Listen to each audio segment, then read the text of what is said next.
I'm getting out of Artemis for a second because our next guest was aboard the STS-41C Challenger in 1984, the first successful attempt of an on-orbit repair of a spacecraft. Former NASA astronaut and professor Terry Hart joins me now from Pennsylvania. Terry, a very big welcome to you. I am so thrilled to be getting to speak to you in this incredible, historic moment. What's it like for you seeing it happen? Oh, nice to be with you, Nate. This really is special. We haven't been back to the moon for over 50 years now, and these four astronauts are about to join a very special club. In about 20 minutes here, they're going to lose contact with the Earth, and they'll be the one of or four of about 25 people or so that have seen the far side of the moon. I've been glued to the NASA live stream all morning. I assume, well, morning for us. Yeah, I assume you probably have as well. There have been a couple of little issues here and there. There was a window that was overheating a little bit. But otherwise, as someone who's literally had to talk to Capcom before, all looking pretty standard for you? Oh yeah, it's been wonderful. I mean, it was a very well-designed mission, Nate.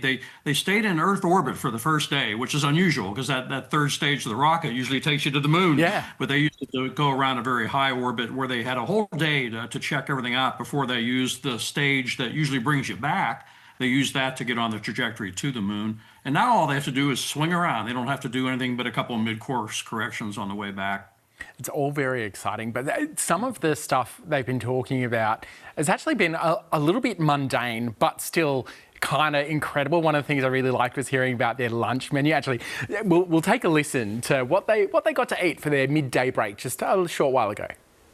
For lunch today, those two crew members have options of beef ravioli, salmon, butternut squash, sweet and savory kale, pickled beets, cherry blueberry cobbler, tuna noodle casserole, tomatoes and artichokes, broccoli, and chocolate peanut butter bar.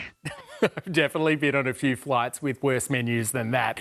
But what do you reckon about it? Is that particularly inspiring when you're setting history, when you're making history moments? It sounds like a first-class meal, doesn't it, Nate?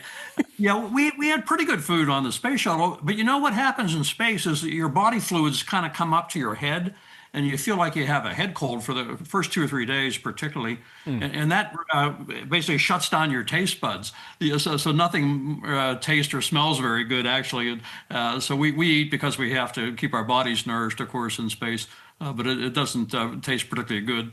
Yeah, I know technology's come a long way in space travel. What was it like when you were up there on Challenger? Oh, it was wonderful. You know, we were the first group of astronauts they hired, to fly the space shuttle, and I was the Capcom for the first 3 launches and flew the first rendezvous. It was a wonderful experience, and I've seen every square mile of Australia, and it's a beautiful country you live in. I'm very, very jealous. Now, of course, you've spent time up in orbit, but what did that do to you emotionally? I've been listening to the team saying that going from looking at the moon, that's one thing, but then getting into their really deep focus, into the zoom lens, has really changed things for them. What was it like seeing every square mile of Australia? Yeah, I mean, you really hit the word right there, focus, Nate. That's what astronauts have to do, and this crew is focusing right now. They've been talking for the last hour or so, with the scientists and mission control, giving them observations, and of course they're taking lots of photographs. Fortunately, they don't have to do a maneuver. If we're coming up off the surface of the moon into a circular orbit, the maneuver they would do on the backside of the moon is absolutely critical, to get back to the Earth. So here they can relax a little bit, and tomorrow they're going to really have an off day. This is going to be their first day to kind of kick back and not do much except watch the moon get smaller and the Earth get bigger. Yeah, and I'm sure recount this amazing moment that they've been through. One last thing, Australia's been a really big and important part of the Deep Space Network, the communications back to Earth.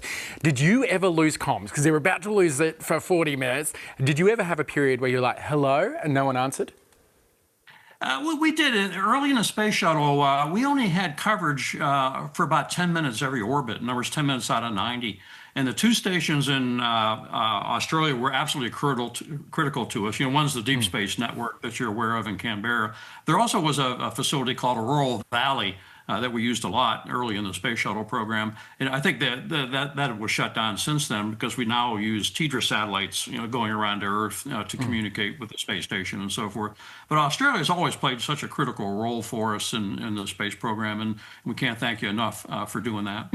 Well, I've still got hopes that one day I'll be up there and I'll hear an Aussie voice over the comms and it will make me feel super, super happy. Hey, Terry, thank you so much for taking some time to talk to us this morning on what is truly an historic day. It was great being with you, Nate. Good luck to you.